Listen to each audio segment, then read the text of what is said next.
Hello friends, எல்லோரும் எப்படி இருக்கீங்க? நல்லா இருக்கீங்களா? இன்றைக்கி நவானவிஸ் கிச்சனில் என்னென்னு பார்க்கலாம் வாங்க. நான் ஒரு கார்டன் குரூப் காம்படிஷனுக்காக பூசணிக்காயில் வடை பண்ணுறேங்க.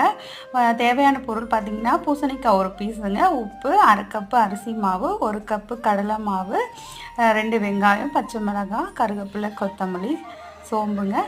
இந்த மாதிரி பூசணிக்காய் தோல் நீக்கிட்டு கேரட் செதுக்கிற மாதிரி செதுக்கிக்கணுங்க.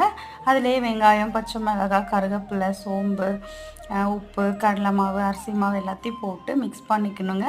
மெயினாக தண்ணியே இதுக்கு ஊற்றக்கூடாதுங்க, தெளிக்கக்கூட கூடாது. அதில் இருக்க ஈரப்பதத்துலேயே பெசரி நல்லா கெட்டியாக வடை மாவு பதத்துக்கு ரெடி பண்ணிடணுங்க. அதில் இருக்க ஈரப்பதமே போதுங்க. வடை மாதிரி கொஞ்சம் தட்டி எடுத்துக்கலாம். எப்பயுமே எனக்கு வடை பண்ணால் அதில் கொஞ்சமாக பக்கோடா பண்ணால் ரொம்ப பிடிக்கும். அதனால் பூசணிக்காயில் கொஞ்சம் பக்கோடாவும் பண்ணியாச்சு.